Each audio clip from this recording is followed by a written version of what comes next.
бүгінгі күннен береке, ертеңгі күннен бақытты тосқан ағайын. Ассалаумағалейкум. Армысыз көрермен, телеарнада айшықты ақпарат, сырлық, сұхбат, әуезді ән және бағдарлы бейнематериалдар ұсынатын жаңа күн хабары. Желтоқсанның 13 жаңасында өздеріңізбен қайта жүздесіп отырғанымызға біз бек қуаныштымыз.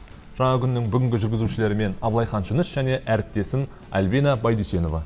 Академик, қазақ музыкасын зерттеуші ғалым Ахмет Жұбанов қазақ халқының талантты күйшілерінің күйлерінде құлаққа әрең естілетін шөптің сыбдыры, кең далада келе жатқан жалғыз жолаушының әні, аспанда қалықтап жүрген қайсар бүркіт қанатының суылы бар деп музыкаға жоғары баға берген. Олай болса, жан сарайын ашатын әсем әнге кезек берейік, қабыл алыңыз көрермен.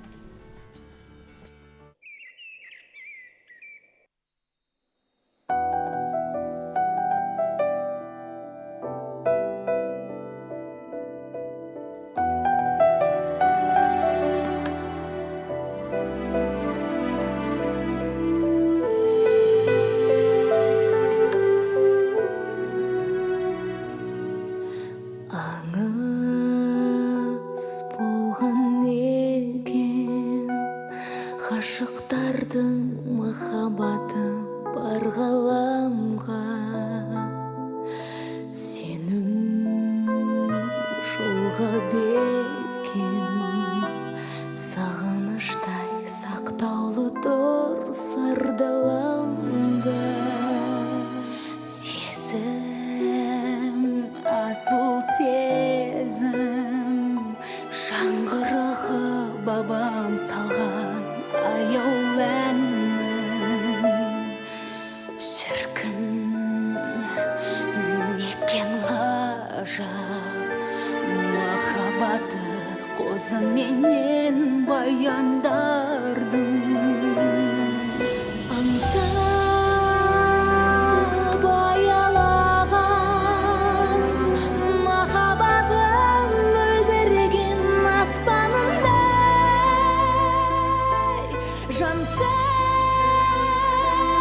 аямаған бал сезіммен адалдықтың тастанындай, жетпесе де ардағына бұл өмірде қас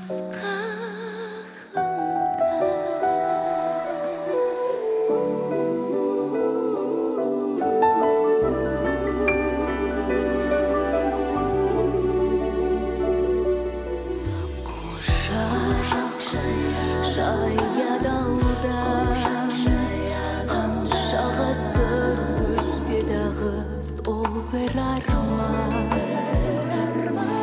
мәңгі сая болған бақытына жетсе екен ғой әрбір адам.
Телеарнаның тікелей эфирінде жағымды жаңалықтар мен танымдық ақпараттар ұсынатын жаңа күн бағдарламасы. Арнамызға жаңадан қосылған көрермендеріміз болса, орта толсын дейміз. Тікелей эфирдегі бағдарламамызды одан әрі жалғастырамыз.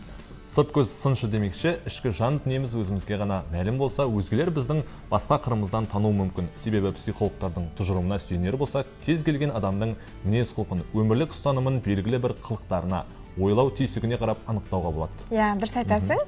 Бұл орайда психологиялық тесттің яғни маңыздылығы өте айрықша екен. Тіпті бұл тесттегі берілген тапсырмаларды орындау арқылы өзіңіз жайлы қызықты ақпараттарды білуге болатын көрінеді. Бүгін біз сіздердің назарларыңызға психологиялық тесттің әрбіріміз үшін маңыздылығы турасында психолог кеңесін ұсынбақпыз. Экранға зер салайық. Қайырлы күн, құрметті көрермендер. Бүгін бізде жұма, яғни жұма бізде психологиялық тест күні. Сіздерге қазір мынандай алмалардың суретін көрсететін боламын. Қай алманы сіз жегіңіз келеді, сол алманы таңдасаңыз. Көп ойланудың қажеті жоқ. Бірінші көзіңізге көрінген алманы таңдауды сұраймыз. Ал енді осы алмалар туралы айтып өтетін болсам, бірінші алманы таңдаған адамдар бұлар көп сөйлемейді, көбінесе бетке айтатын адамдар, қандай проблема болсын, сабырлық танытатын адамдар, сонымен қатар бұл кісілерге жан-жақтағы адамдардың пікірі не айтып жатыр, ол мүлде маңызды емес. Келесі бұл қызыл алма. Бұл алманы таңдаған адамдар көбінесе өмір шытырман деп экстремалды дүниелерге жақын, сонымен қатар адреналин қажет ететін адамдар болып табылады.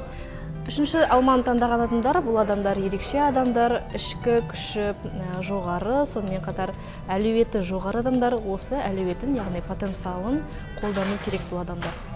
Төртінші алманы таңдаған адамдар көбінесе аз сөйлейді, адамдардың іс-әрекетін, сөйлеген сөзін бақылап, үндемей отыратын адамдар көбінесе тұйық, ортаға ашыла қоймайды, бірақ өз ортасында жақсы ашыла алатын адамдар болып табылады. Келесі бұл бесінші алма, яғни жасыл алма. Жасыл алманы таңдаған адамдар, бұлар өмір ғажап деп өмір сүретін адамдар. Күн шыққан күнге қуанып, жауған жаңбырдан ләззат алатын адамдар болып табылады.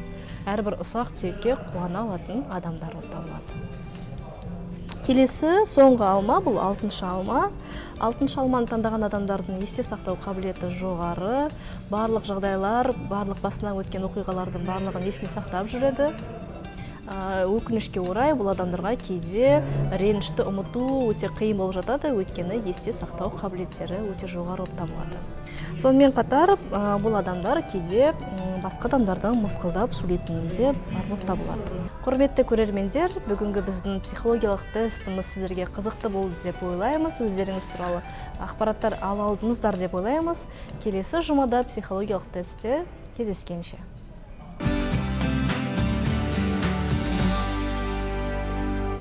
Алайхан, мен кеше осы солтүстік өңірлердің әлеуметтік парақшаларын қарап отырып қатты қызығып едім. Қалың қар жатыр ол жақта. Бұл тілегім менің бүгін орындалған секілді. Үздіксіз таңнан бері қар жауда бізде.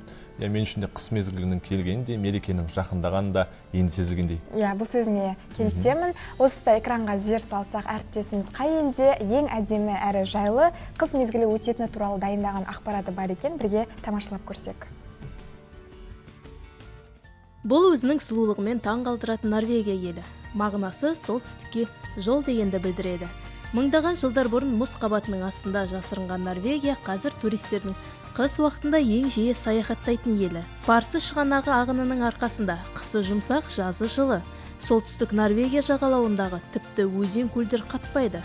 Қыркүйектің басынан сәуірдің ортасына дейін нағыз туристердің көбейетін кезі. Өйткені сіз бұл уақытта солтүстік шұғыласын байқай аласыз. Таңғажайып бай табиғатына сүйсіндірмей қоймайтын Норвегияда мұз қатып, аяз басталатын қыстың ең суық мезгілі наурызда басталады. Ал желтоқсанда әлі ашылмаған раушан гүлдерді кездестіресіз. Келесі таулы ел Швейцария. Альпі таулары бұл елдің 60%-ын алып жатыр. Ақ ұлпа қарымен, көк айдың мұзымен, орман тауымен жүректі жаулайтын бұл елде қысы жазы туристер. Ең қауіпсіз, ең экологиялық таза Швейцарияда әлемде үздік деп танылған тау шаңғы курорттарын кездестіресіз. Сонымен қатар емдік мақсатта ыстық бұлақтар да жетерлік. Бұл елдің оңтүстігінде желтоқсан айында ауа райы -3-4 градус, тіпті қар да жаумайды, ал солтүстігінде -5 градус және қалың қар. Қаңтар айында ауа райы тіпті қызық, +1 градус. Кез келген адамға ұнайтын нағыз жайлы ауа райының арқасында бұл елге келуші туристер саны жылдан жылға артып келеді.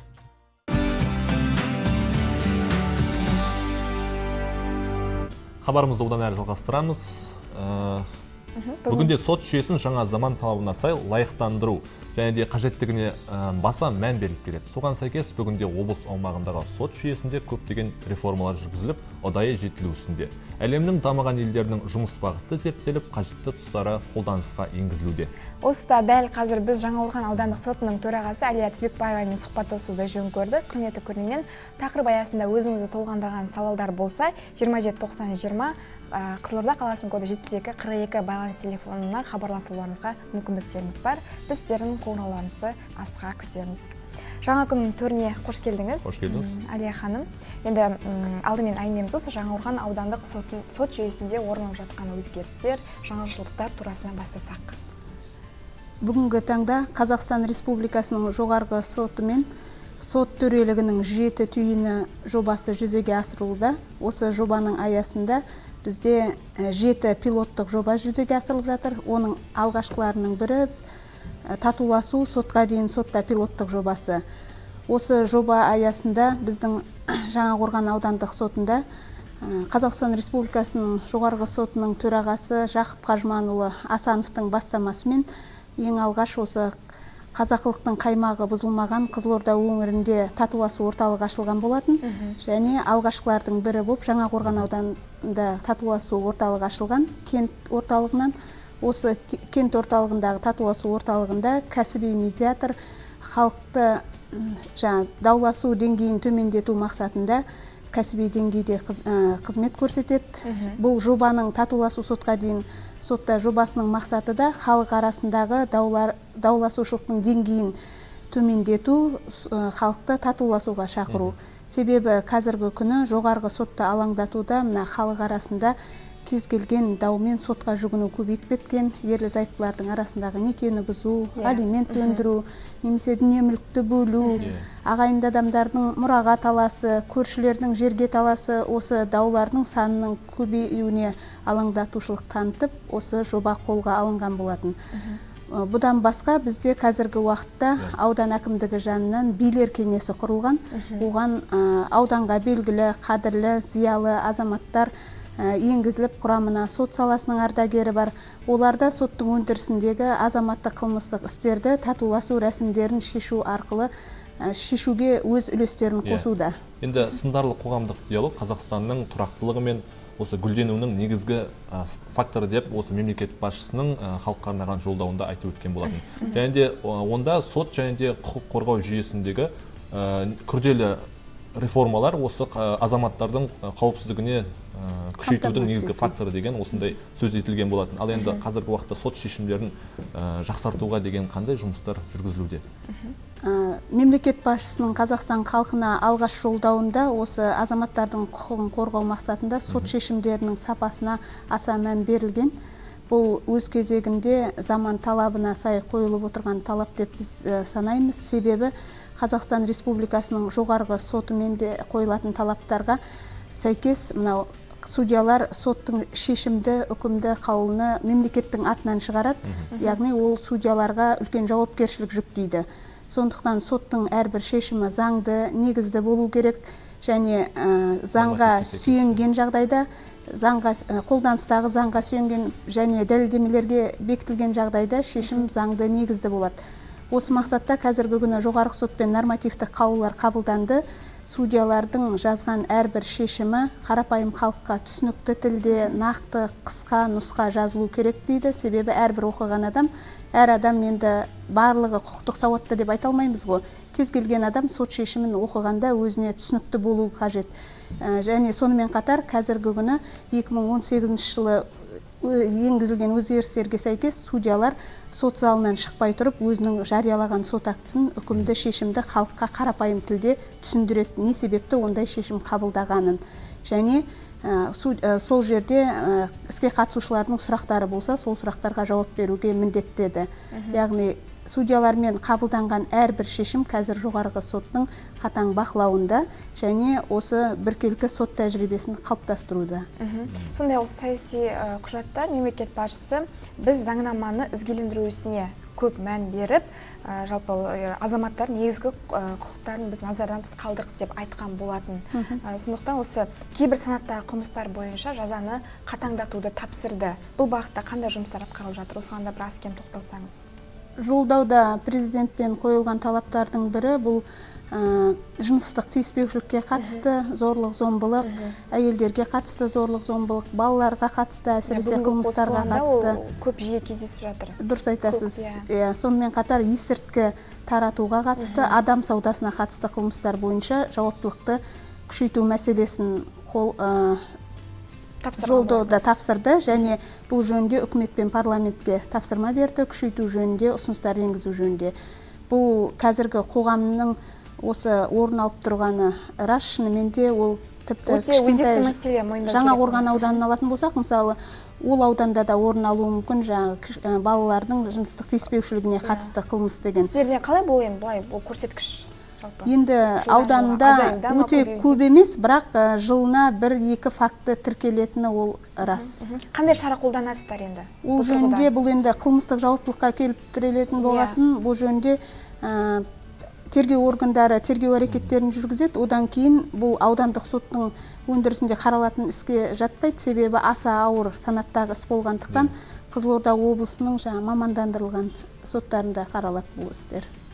Қылмыстық соттарда. Жалпы, бұл қылмыс бойынша жазаны мемлекет басшысы берген тапсырма жүзеге асырып жатыр, оны қарастырып жатырсыздар, жазаны күшейтуге байланысты. Қарастырылуда қылмыстық деңгейге жатады дейсіз ғой. Сонымен қатар енді осы жолдауда сыбайлас жемқорлыққа қатысты жан-жақты жұмыстар жүргізілу туралы мәселелер қаралған болатын. Енді сыбайлас жемқорлыққа қатысты қылмыс жасалынған мекеменің бірінші басшысына жауапкершілігі, яғни заңнамалық және нормативке сәйкес қаралуы тиіс деген сөз етілген болатын осы жағдай. Енді осы заңнамада енгізілген өзгерістер туралы айтып өтсеңіз. Сыбайлас жемқорлықта қазіргі қоғам дерті екені ол рас, ушығып тұр. Сондықтан бұл да туындаған мәселеге сәйкес жолдауда президент көрсетті, яғни басшылардың жауаптылығын. Бұл жерде Қазақстан Республикасының сыбайлас жемқорлыққа қарсы іс-қимыл туралы заңын сәйкес әрбір мемлекеттік органның басшысы, ұйымдардың басшылары ол өз құзыреті шегінде сыбайлас жемқорлыққа қарсы іс-қимыл жүргізуге міндетті бұрыннан да. Ал енді қазіргі жолдауға сәйкес 26 қараша 2019 жылы аталған заңға қосымша енгізілді толықтырулар. Оған сәйкес егер қарамағындағы қызметкер сыбайлас жемқорлық құқық бұзушылық жасаған жағдайда мекеменің, ұйымның басшысының заң жүзінде тәртіптік жауаптылыққа тартылуы жөнінде норманы енгізді. Бұл енді әрбір мемлекеттік органның басшысының, ұйымның басшысының жауаптылығын күшейтті деп ойлаймын.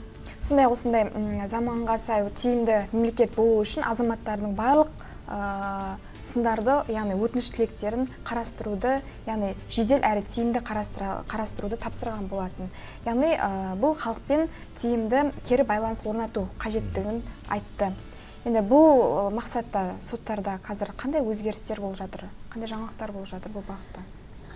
Қазақстан Республикасының соттары негізі қазіргі принциптерінің бірі ол ашықтық пен жариялылық. Бұл мақсатта енді бізге жоғарғы сотпен де қойылып отырған талап осы. Себебі біз халыққа соттың ашықтығын, жариялылығын қамтамасыз ету арқылы халықтың сеніміне ие болуымыз қажет. Бұл мақсатта мысалы қазіргі күні аудандық сотқа қатысты айтатын болсам, айына 1 рет ауданда ашық есік күндері өткізіледі. Ашық есік күніне кез келген азамат келіп, өзінің осы сот жүйесіне қатысты сұрағын қойып, оған тиісінше заңдық тұрғыда жауап ала алады. Сонымен қатар әр аптаның сәрсенбі күні түстен кейінгі уақытта сағат 15:00-ден 18:00 аралығында мен өзім төраға ретінде азаматтарды қабылдау жүргізем. Одан бөлек, егер кент орталығында тұрмайтын басқа елді мекендерден келген тұлғалар болса, олар енді кезексіз кез келген уақытта төрағаның қабылдауында бола алады. Бұдан басқа жариялықты, ашықтықты қамтамасыз ету мақсатында бізде аудандық сотта 90-на 1 рет атқарылған жұмыстар жөнінде баспасөз өкілдерінің қатысуымен баспасөз конференциясын ұйымдастырамыз. Және оның нәтижесі жөнінде ақпарат бұқаралық ақпарат құралдарында міндетті түрде жарияланады. Сонымен қатар сот өндірісінде қаралатын резонансты істер болады. Мысалы, қоғамда қызығушылық тудыратын олар бойынша әрбір қараған судья брифинг өткізеді баспасөз өкілінің қатысуымен. Міне осындай іс-шаралар халық пен соттың арасында кері байланыс бар деп айтуға болады. Ал енді осы сот жүйесіндегі цифрландыру жұмысының қарқыны қалай? Біз Қазақстан Республикасының сот жүйесі мына елімізде мемлекеттік органдардың арасында алғашқылардың бірі болып цифрландыруға толық өтті деп айтуға құқығымыз бар. Себебі ұлт жоспары 100 нақты қадамда осы алғашқылардың бірі болып барлық республика шеңберіндегі сот отырысы залдарын аудио бейне бақылау жазбалармен құрылғылармен қамтамасыз ету жөнінде тапсырма берілген болатын. Қазіргі күні республика соттарында қанша сот отырысы залы болса, соның барлығы 100% қамтылған аудио бейне жазбамен. Әрбір сот отырысының барысы толық көлемде осы аудио бейне жазбаға жазылады. Бұл өз кезегінде барлық стандарттарға сай. Барлық стандарттарға сай. Одан бөлек бізде қазір жоғарғы сотпен смарт сот деген пилоттық жоба жүргізілуде. Ол бойынша азаматтар мысалы іске қатысушы тарап егер Жаңақорған кентінен тыс жерде болатын болса, оның сотқа келуі міндетті емес. Ол өзінің жергілікті жеріндегі сотқа өтініш жазу арқылы сол жердегі сотпен біздің сот арқылы бейне байланыс арқылы қосылып сот отырысына қатыса алады. Бұрынғыдай өзіңіз келіңіз деп біз оған талап қоя алмаймыз. Сонымен қатар Трюкомф деген қазір бағдарлама бар, ол мобильді қосымша. Әрбір Қазақстанның тұрғыны өзінің мобильдік ұялы байланыс құралы арқылы мобильді қосымшаны жүктеп сот отырысына әлемнің кез келген түпкірінен сот отырысына онлайн қатыса алады виртуалды түрде. Кез келген уақытта, кез келген жерде дейсіз ғой. Әлгінде Әлия ханым өзіңіз айтып кеткендей, бүгінде қазіргі қоғамда некенің бұзылуы, шаңырақтың шайқалуы, осындай шаңырақтың шайқалуының нәтижесінде балалар толыққанды емес отбасында тәрбиеленуі қазір өте өзекті мәселе отыр, жиі орын алып жатыр. Енді осы орайда осы отбасылық құндылықтарды дәріптеу, отбасылық қатынастары туындайтын даулардың алдын алуға бағытталған қандай шаралар нақты сіздерде қазіргі таңда жүргізіліп жатыр? Жаңа өз сөзімде айтып өттім, жоғарғы сотпен татуласу сотқа дейін сотта деген пилоттық жоба жүргізіліп жатыр деп. Осы жобаның аясында бізде қазіргі күні осы 2 жылдың көлемінде отбасылық сот деген пилоттық жоба жүзеге асырылып жатыр. Ол жаңа өзіңіз айтқандай отбасылық құндылықтарды дәріптеу, отбасылық құқықтық қатынастардан туындаған дауларды барынша татуласу рәсімдерін аяқтау арқылы шешуге бағытталған шаралар, яғни қоғамның қаншалықты енді бүгінгі күні ол нәтижесін беріп жатыр енді бұл жоба? Бұл жоба нәтижесін көретін болсақ, мысалы қазіргі күні жоғарғы сотпен бізге облыстық сотқа жоғарғы сот төрағасының атынан тапсырма келген болатын. Барлық облыстық аудандық әкімдіктер жанынан отбасылық кеңес құру жайлы. Бұл жерде отбасылық кеңес нақты осы сіздер айтып отырған отбасы дауларын, неке бұзу, алимент туралы даулардың солардың алдын алу мақсатында, мысалы осындай жағдайға ұшыраған семья мүшелерін отбасылық кеңес құрылса, сол кеңестің мүшелері қабылдап, сотқа дейін жеткізбей шешуге шаралар көреді. Кеңес беріп, ақпаратпен бөліседі. Оның құрамына, отбасылық кеңестің құрамына қорғаншы органның өкілі, психолог, медиатор, билер кеңесінің мүшелері, міне осындай тұлғалар енгізілді. Қазіргі күні дәл осы кеңес Жаңақорған аудандық сотында жақында ғана құрылды. Енді қосымша ақпараттар берілетін болады. Ал кент орталығынан нақты бір сол орталықтың жұмыс істейтін орны белгіленіп, қосымша халықты ақпараттандырады. Қай күні қабылдаулар жүргізіледі. Бұл қабылдауға кез келген мысалы зорлық зомбылыққа ұшыраған отбасы мүшелері, немесе некесін бұзуға дайындалып жүрген адамдар болса, ақпараттық кеңестер, құқықтық кеңес алуына толық мүмкіндігі бар. Енді бүгінде сот кабинеті қызметі жұмыс жасайды. Жалпы осы сот кабинеті қызметінің нақты қандай құжаттар қабылдайды? Осыған да бір тоқталсаңыз. Сот кабинеті бұл азаматтарға өзінің үйінен шықпай сотқа құжаттар жолдауына толық мүмкіндік береді. Мысалы, қазір енді заңгерлер болсын, халық арасында да интернет жүйесіне қол жеткізе алатын тұлғалар осы өздерінің тұрғылықты мекен-жайынан сотқа келместен талап арыз беруіне болады. Мысалы, талап арыз және оған барлық тіркелген құжаттарды өзінің электронды цифрлық қолтаңбасы болған жағдайда осы сот кабинеті арқылы беріп жатыр. Сонымен қатар бізге азаматтық істерде, қылмыстық істерде, мысалы әкімшілік істерде барлығы осы сот кабинеті арқылы жолдануда. Кез келген адам, мысалы тұрғын, егер сот отырысына қатыса алмайтын болса, ол жөнінде келіп сотқа арнайы келіп айтудың қажеттілігі жоқ. Электронды цифрлық қолтаңбасы болса, сот кабинеті арқылы өтініш хат жолдаса жеткілікті. Ал енді Жаңақорған аудандық сот процестеріне ашықтықты қамтамасыз ету үшін техникалық мүмкіндіктер жеткілікті ме? Жаңа айтып өттім ғой, барлық республика залдарының бәрінде аудио бейне жазба толық қондырғылар орнатылды деп. Бізде де 100% барлық сот процестері аудио бейне жазбамен жазылады. Сонымен қатар процеске қатысушы процесс аяқталғаннан кейін арнайы өзінің арыздың үлгісі бар. Сол үлгіге сәйкес ақпаратты жарияламау жөнінде сондай ескертпелер бар, шектеулер. Соларға қол қою арқылы сот отырысының дыбыс бейне, аудио бейне жазбасының көшірмесін алуына құқылы. Ал мамандар жағы қалай? Қанша бүгінде судья жұмыс істейді бұл Жаңақорған аудандық сотында? Жаңақорған аудандық соты, олар білімі мен біліктілігі турасында да айта отырсаңыз. Жаңақорған аудандық соты жалпы юрисдикция соты болып табылады. Яғни бізде қылмыстық, азаматтық, әкімшілік істер қаралады. Аудандық соттың штаттық бірлігінде 3 судья жұмыс істейміз, төраға және 2 судья. Сонымен қатар кеңсе меңгерушісі және кеңсенің мамандары бар. Судьялар енді қазіргі күні тәжірибесі жағынан енді маған 6 жыл болды судья қызметке келгеніме.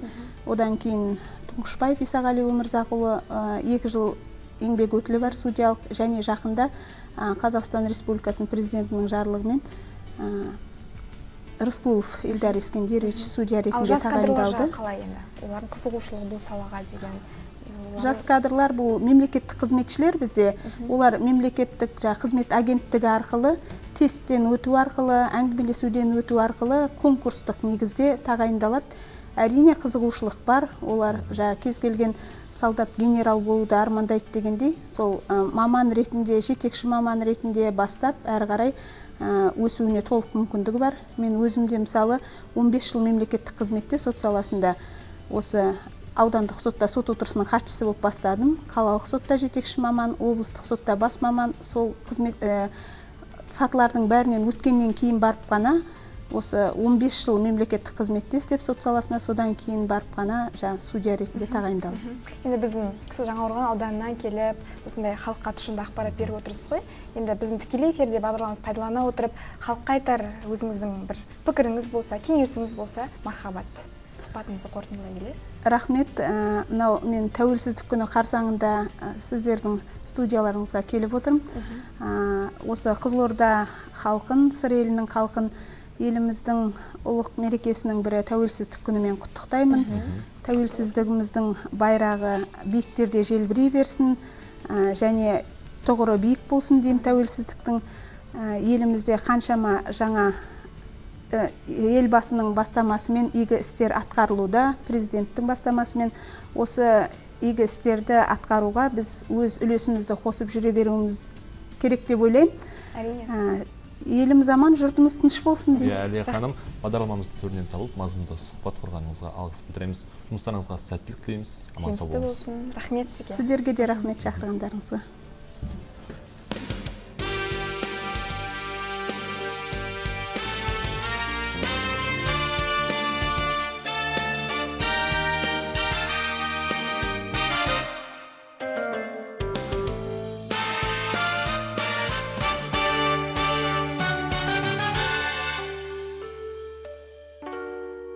Көкта небо суларын сүйіп өскен әсем гүлін құшаққа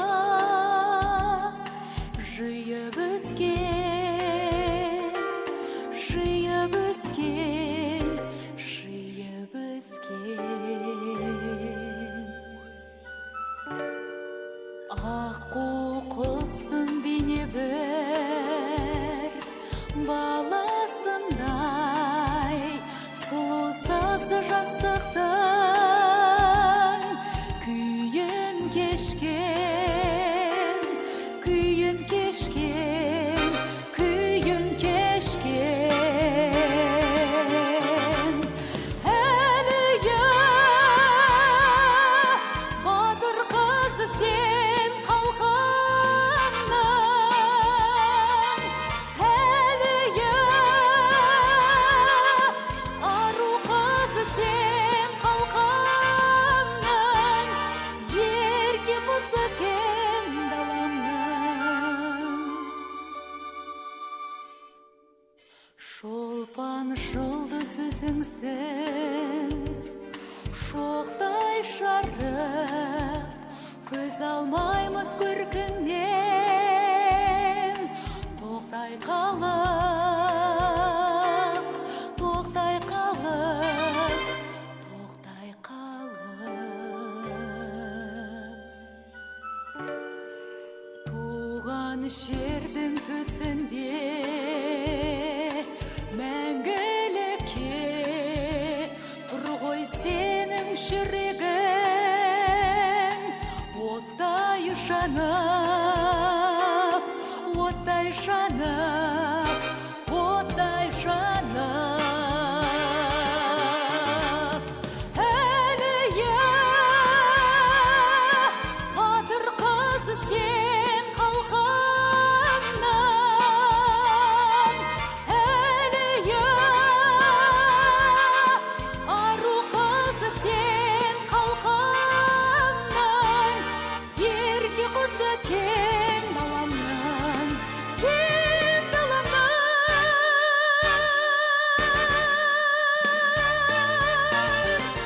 Әлия батыр қызы сен қалқамнан, Әлия ару қызы сен қалқамнан, ерке қызы кең даламнан.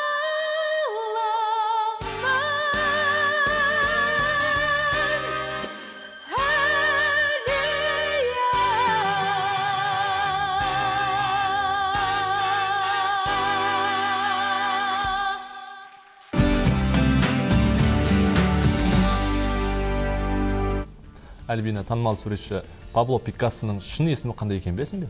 Енді өзің айтқандай Пабло Пикассо. Оның толық аты жөні Пабло Диего Хозе Франциско де Паула Хуан Непомукено Криспин Криспиано де ла Сантиссимо Тринидад Руиз и Пикассо. Есімінде 93 әріп бар. Мұндай есімдер испандықтар үшін қалыпты жағдай көрінеді. Мен сен айтқанға менің өзім тілім шатасып кетті. Ондай ұзақ болмаса да ерекше есімдер өзіміздің елде де баршылық. Мысалы, Маңғыстау облысының бір тұрғыны баласына Нью-Йорк деп ат қойған екен. Ал оңтүстік қазақстанда бір әйел нәрестесін Дағдарыс деп атаған екен. Құрметті көрермен, біз осы тұста сәбиге есім қоюға байланысты арнайы жасалған бейне ақпаратқа кезек бермекпіз. Жаңа туған нәрестеге жарасымды, естір құлаққа жағымды ат қою әр ата-ананың аса жауапты міндеті саналады. Тіпті халқымыз әкенің 3 хақысының бірі дұрыс ат қою деп есептеген. Ертеде бала өмірге келгеннен кейін 40 күн өткесін бесікке бөлеп есім қойған. Ол уақытта ауыл молдасы азан шақырып кітапқа қарап ат қойса, қазір бұл үрдіспен қатар әулеттің үлкеніне немесе елге сыйлы азаматтарға арнайы жолын беріп есім қойдыру да белең алған. Расында, жақсы есім баланың болмысына, тұлға болып қалыптасуына тікелей әсер етері сөзсіз. 20 ғасырда бастау алған түрлі тәжірибелер негізінде адам есімдерін зерттейтін антропонимика ғылымы пайда болды. Ғалымдардың пайымдауынша, баланы неғұрлым көркем есімдермен атаған сайын, тұла бойы да соған сәйкес бейімделіп, көркемделе түседі екен. Алла елшісі әрдайым мағыналы, жақсы ат қоюға шақыратын. Мұның мәнін сендер қиямет күні өз есімдеріңмен және әкелеріңнің есімдерімен шақырыласыңдар. Олай болса, балаға әдемі есім қойыңдар деп түсіндіретін. Қазақта ырымға сүйеніп қойылатын есімдердің 15-ке тарта түрі кездеседі екен. Бір қызығы сәбиге көз тимесін, өмірі ұзақ болсын деген мақсатта мағынасы ерсі немесе сыйықсыз есімдерді де қойған. Мысалы, сасық, қисық, көтібар, шоқпыт, тезекбай, шұлғаубай және тағы басқалары. Бұдан бөлек балаға қолбасшы батырлардың, ұлы тұлғалардың, пайғамбарлардың атын берген. Бірақ бұл есімдер нәрестеге ауыр болады, көтере алмай қалуы мүмкін деп есейгенше еркелетіп басқа атпен атаған.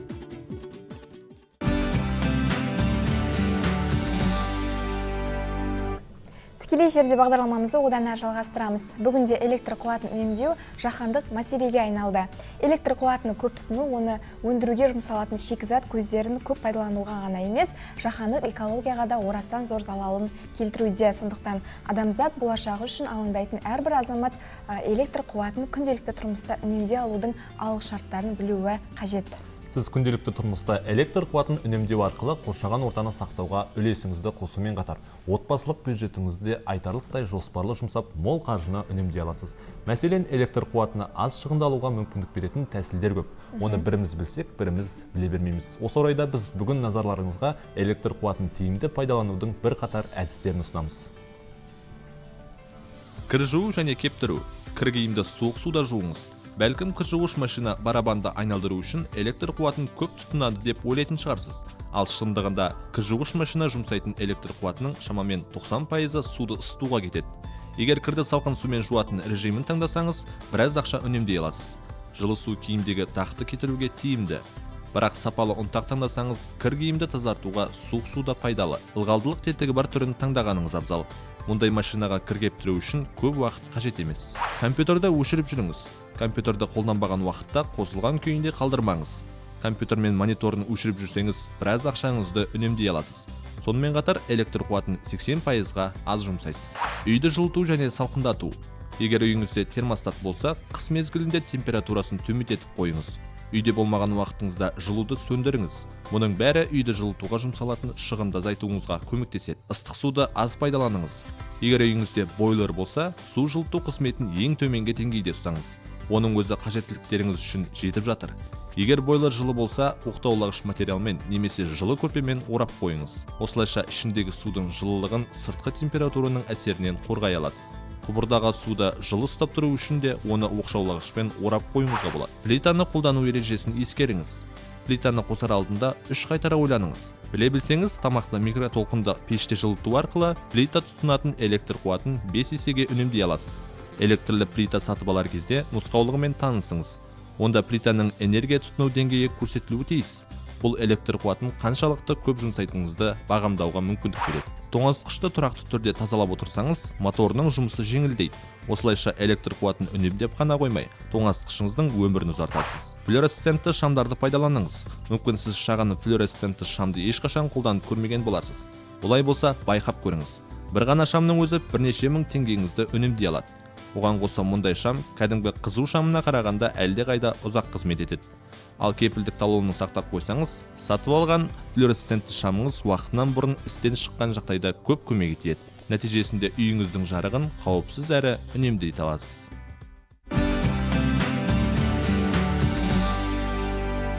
Төлерінен тікелей эфирінде ақпараттандық жаңа күн бағдарламасы. Хабарымызға жаңадан қосылған көрермендеріңіз болса, орта толсын дейміз, хабарымызды одан әрі жалғастырамыз. Өрт тілсіз жау, оны алдын ала болжап білу бүгінде мүмкін емес. Сондықтан әр адам алғашқы қауіпсіздік шараларына мән беріп, мұқияттылық танытуы қажет. Осы орайда сәлден соң бағдарламамыздың төрінде облыстық төтенше жағдайлар департаменті азаматтық қорғаныс бөлімінің бастығы Бекзат Кенжебаев қонақта болады. Арқау болып отырған тақырып аяқ асты орын алатын тілсіз жаудың алдын алу бағытында атқарылып жатқан жұмыстар. Айта кетсек, біз тікелей эфирде жұмыс жасаудамыз. Сондықтан осы тақырып төңірегінде сізді мазалаған сауалдар мен немесе қосар ойларыңыз болса мархабат. Біздің байланыс телефоны 279020, ал Қызылорда қаласының коды 7242. Ал әзірге әсем ән тыңдап, көңіл сарайымызға керемет әсер сыйлайық. Арнадан ауыспаңыздар.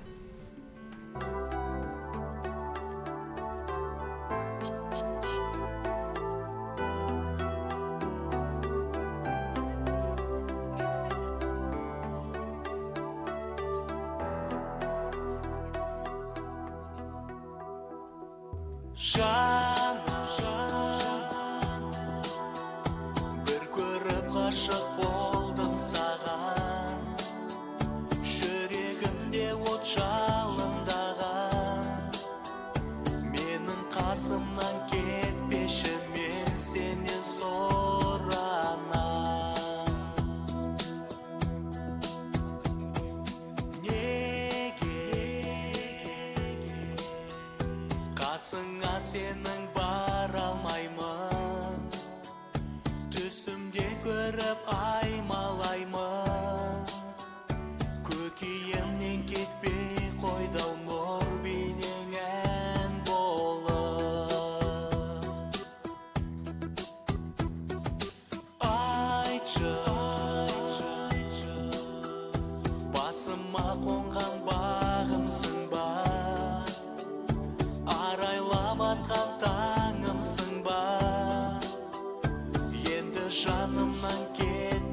жанымнан кетпеші мен сенен соранам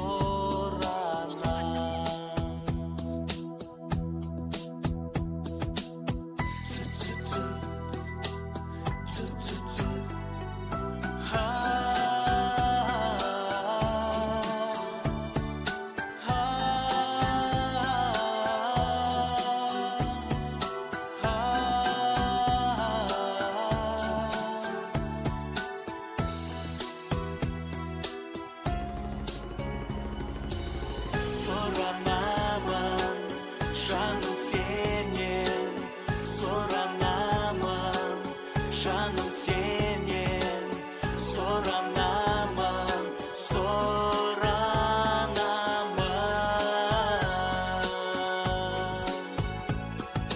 жанымнан кетпеші мен сенен соранам жанымнан кетпеші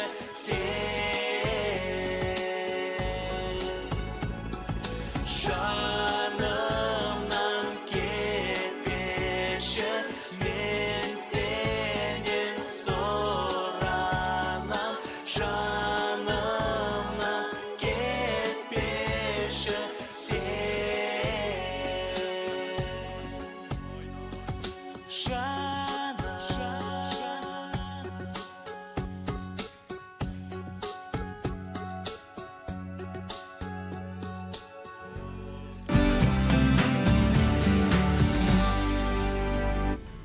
Тікелей эфирде хабарымызды одан әрі жалғастырамыз. Телеарнаның тікелей эфирінде ақпарат танымдық жаңа күн бағдарламасы. Хабарымызды жалғастырамыз одан әрі. Арнамызға жаңадан қосылған көрермендерімізге ортақ толсын дейміз. Біз тікелей эфирдегі бағдарламамызды одан әрі төрімізге келіп жайғасқан мейманымызбен жалғастыратын боламыз. Таныс болыңыздар, облыстық төтенше жағдайлар департаменті азаматтық қорғаныс бөлімінің бастығы Бекзат Кенжебаев. Бағдарлама мейманына қояр сауалдарыңыз болса, хабарласыңыздар. Тікелей эфир телефоны 279020, қала коды 7242. Бағдарлама төріне қош келдіңіз. Қош келдіңіз. Әлгінде ғана әріптесім екеуміз айтып кеткендей, жалпы бүгінде өрт тілсіз жау, бұл енді жиі кездестіріп жатырмыз қазір. Тұрғын үйлерде болсын, көп қабатты үйлерде болсын, енді бұл қайда болатынын болжап айту өте қиын. Енді осы орайда сіздердің тараптарыңыздан осы төтенше жағдайдың алдын алу бағытында жасап жатқан жұмыстарыңыздан бастасақ, нақты қандай жұмыстар Енді атқарылуда? бұл уақытта өзіңіз айта өткендей, өрт тілсіз жау, оны қайдан шығатынын білмейді. Бұл енді өзі адами фактордан болады, көбінесе өздеріңіз білесіздер.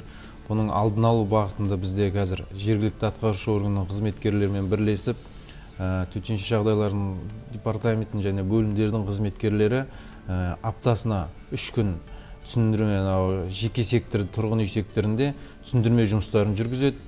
3 күн бойы сол үйлерді аралап, оларға өрт қауіпсіздігін алдын алу бағытында түсіндірме жұмыстарын және ашық отты пайдалану дейміз, содағы қауіпсіздік ережелерін сақтау бойынша түсіндірме жұмыстарын жүргізеді. Және одан да бөлек өздеріңіз білесіздер, қазір көмір қышқыл газы болады, отопительный сезон дейміз, от жағу. Содан қорғау мақсатында бізде қазір айтамыз, әлеуметтік жағдай төмен отбасыларға біз жергілікті бюджеттен қаржы бөлініп, қазіргі таңда 1000 дана жаңағы көмір қышқыл газынан қорғайтын датчиктер алынып, қазір 1000 үйге орнатылды, қазіргі таңда облыс бойынша. Енді одан да бөлек қазір тағы 2000 дана алынып жатыр. Осындай сол әлеуметтік тұрмысы төмен отбасылардың үйіне сол көмір қышқыл газынан қорғайтын датчиктер тегін орнатылып жатыр қазір бізде. Өйткені осы көмір қышқыл газынан көп жиі орналып жатады.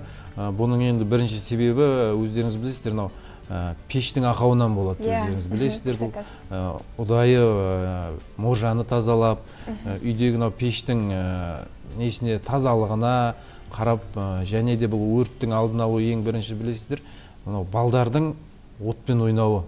Сол бойынша да үйде бұл тұрғыда жалпы ата-аналар да салғырт қарайтын секілді, қалай ойлайсыз? Әрине, бұл жерде енді жалғыз бұл төтенше жағдайлар қызметкерлерінің жеткізгені ғана бұл жеткіліксіз. Бұл салада үйде күнделікті ата-аналар шай үстінде, жаңа болмаса баласымен сөйлескен кезде бұл өрт жайында айтып, ұдайы айтып отыру керек.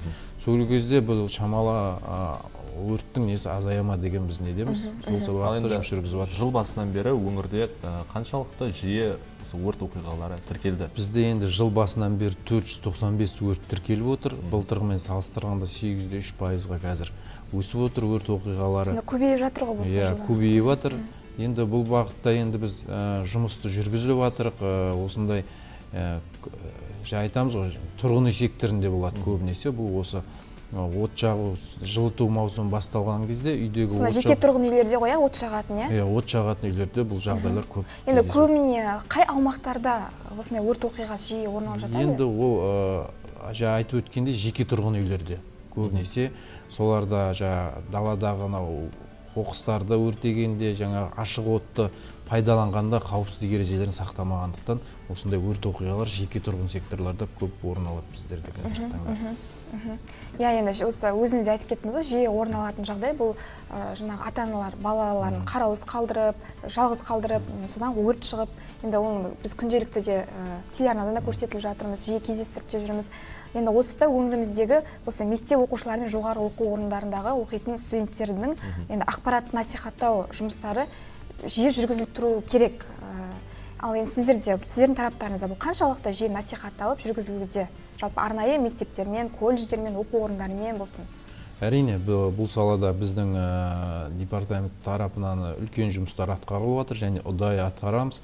Өйткені бұл сала ең маңызды және жеткізу қамту жағы өте ауқымды болғандықтан біз бұл өзіміз білім басқармасымен жыл басынан жоспар бекітіліп, ол бойынша өздеріңіз білесіздер, интерактивті сабақтар дейміз.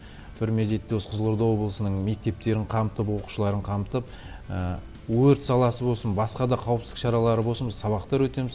Және бүкіл облыс бойынша аудандарда қызметкерлер апта сайын әр мектепке барып, осы қауіпсіздік ережелерін түсіндіру жұмыстарын жүргізіп, және ата-аналар жиналысына да біз қатысып, осы өрт қауіпсіздігі және суда қауіпсіздік болса да, біз айтамыз ғой, жыл 12 ай жұмыс жасағандықтан қыстың күні жаңағыдай өрт қауіпсіздігі болса, жаздың күні суда қауіпсіздік бойынша біз осы мектептермен және жоғары оқу орындарымен ұдайы жұмыс жасаймыз.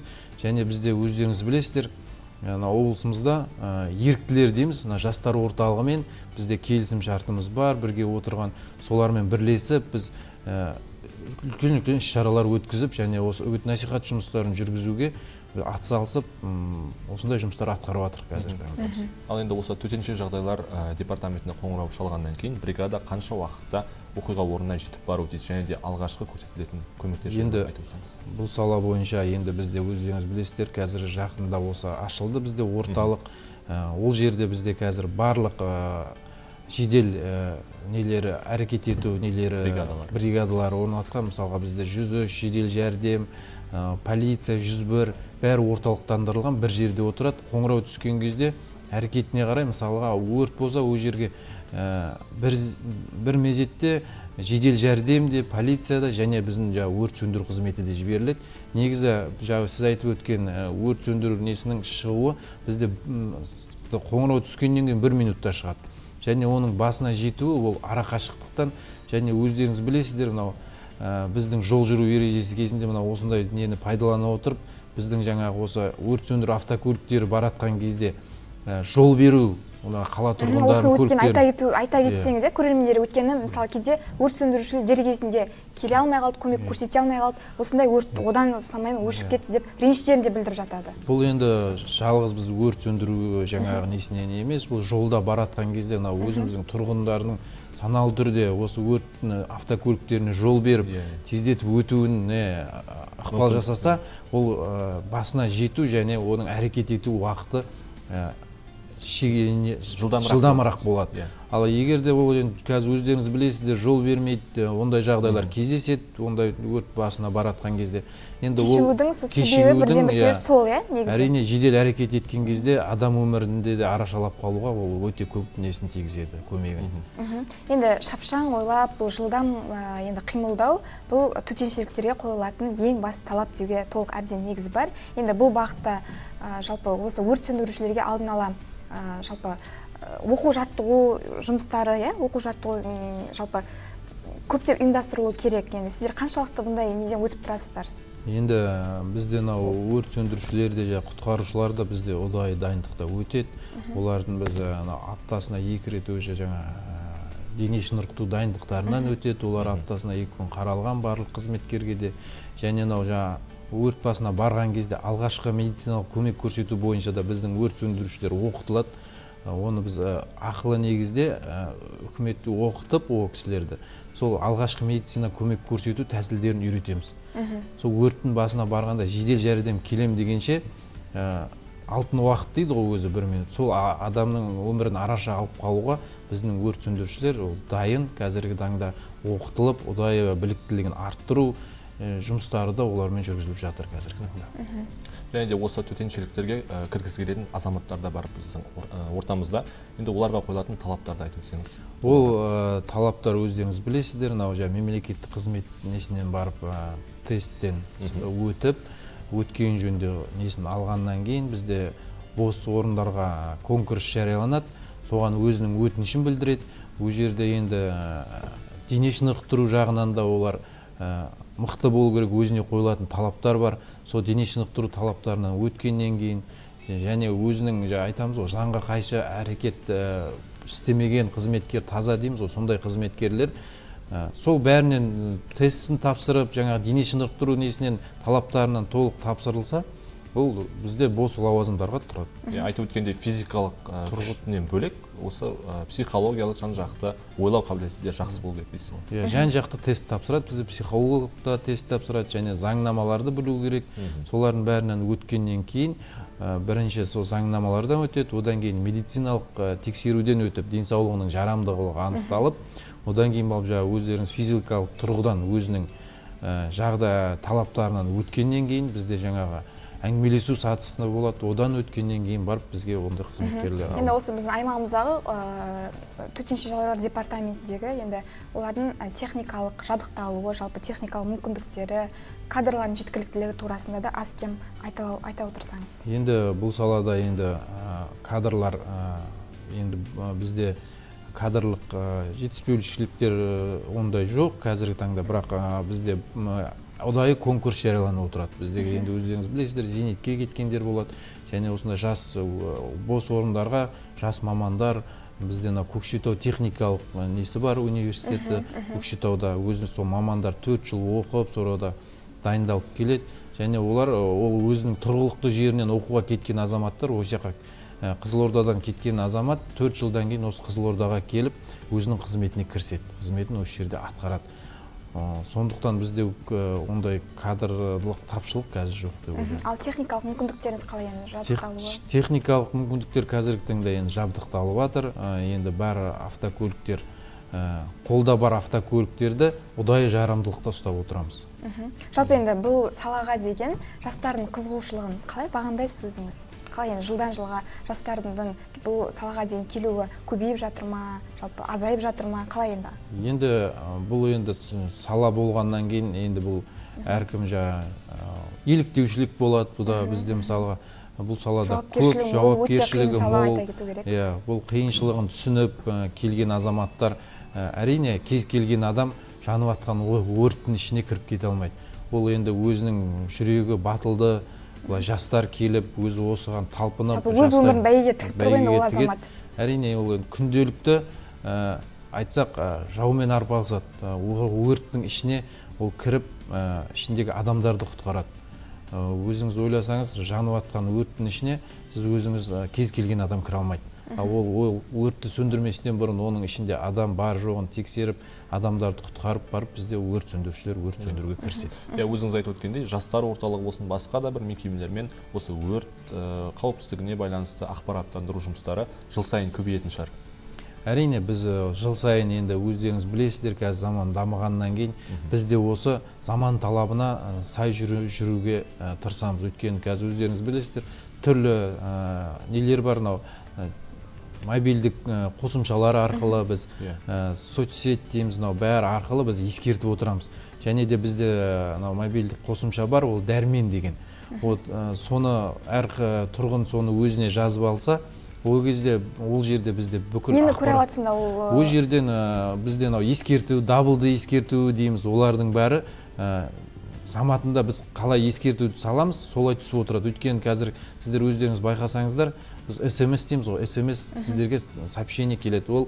Ол сообщение бізден жібергеннен кейін бүкіл Қазақстан бойынша өз кезең-кезеңмен тұрады да, кейбіреулер түнде кеш келіп атады.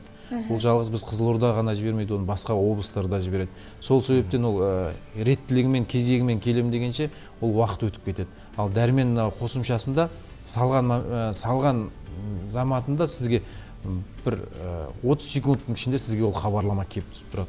Жолдардың жабылуы болса да, желдің ұйтқуы, жауын шашын, көктайғақ, және ол қосымшаның ішінде осы пойыздардың кестесі, ұшақтардың кестесі бәрі қамтылған. Сол халыққа айта кеткім келеді. Сол жағынан да соны өздеріңіздің ұялы телефондарыңызға орнатып алсаңыздар, осы аумағымызда және басқа облыстарымызға шығатын болсаңыздар, басқа облыстардағы да осындай дабылды ескерту сіздерге түсіп тұрады. Қазіргі уақыттарда осы қыс мезгілі кезінде оқыс оқиғаларға болып жатқан осы SMS-ті қарамау, төтенше жағдайлардың болуын алдырмау үшін осындай SMS-тер келіп жатады. Соны қарамауға халықтың да өзінің кінәсі бар ғой, яғни.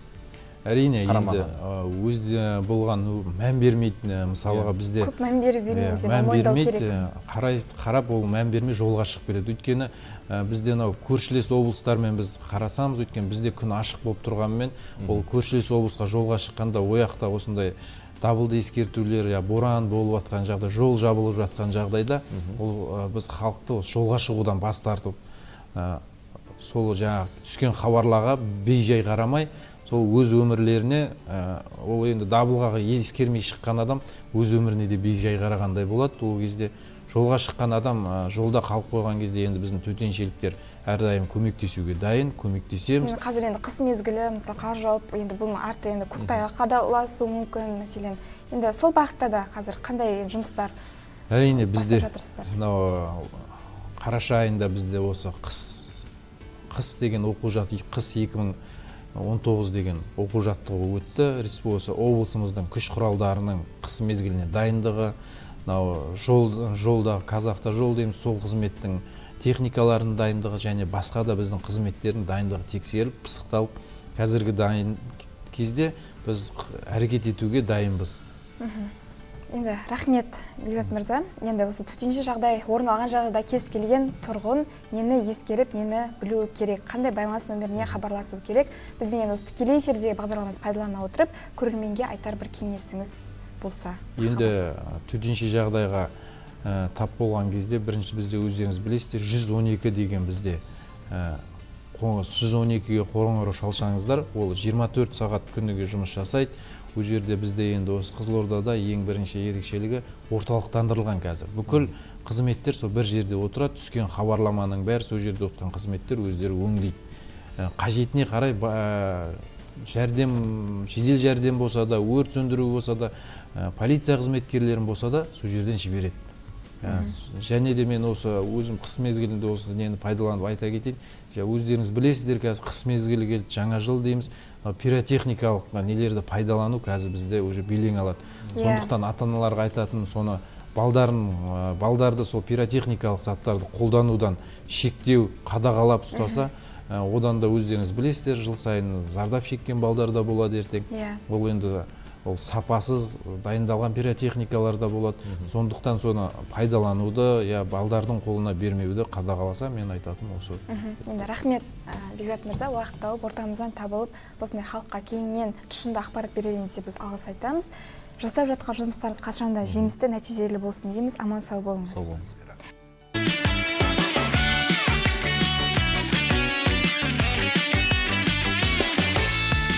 Шапағы алтын сәуле арайсың, кірпігіңе күн нұрын тарайсың, өзің болып дүниенің шуағы, неге маған тереземе қарайсың? Жаным саған не дейін деп өтейін, тағы сәулем бір қарашы, армансыз боп кетейін. Жаным саған не дейін деп өтейін, тағы сәулем бір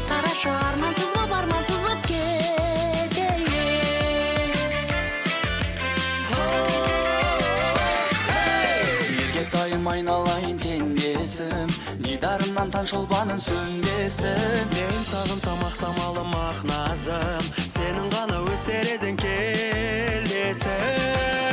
Жаным саған не дейін деп өтейін, тағы сәулем бір қарашы армансыз боп кетейін. Жаным саған не дейін деп өтейін, тағы сәулем бір қарашы армансыз боп кетейін.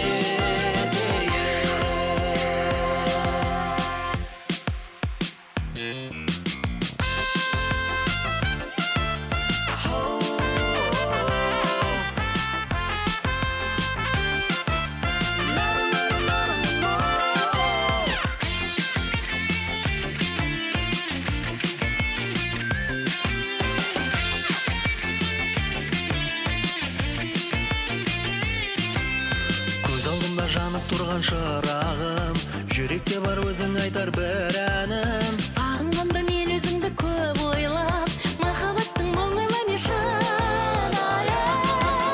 Жаным саған не дейін деп өтейін, тағы сәулем бір қарашы армансыз боп кетейін. Жаным саған не дейін деп өтейін, тағы сәулем бір қарашы армансыз боп кетейін. Жаным саған не дейін деп өтейін, тағы сәулем бір қарашы армансыз боп кетейін. Жаным саған не дейін деп өтейін, тағы сәулем бір қарашы армансыз боп кетейін. Тағы сәулем бір қарашы армансыз боп кетейін.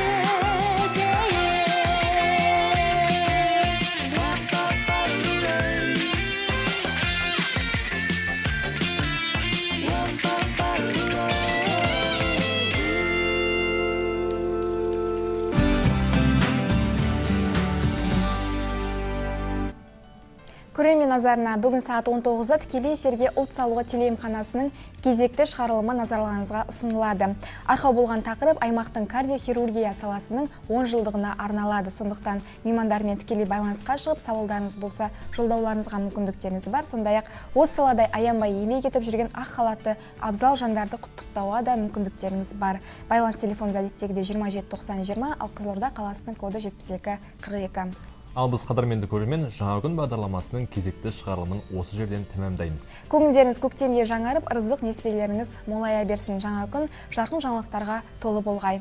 Алдағы демалыс күндеріңіз ойдағыдай өтсін көрермен. Аман, сау болыңыздар. Қазірге дейін түріктің ішінде жігіттің сұлтаны ең жақсы жігіт қандай дегенде ол қазақ деді. Сол қазақпыз біз.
Darхан edimning tarqamas мәңгі шаты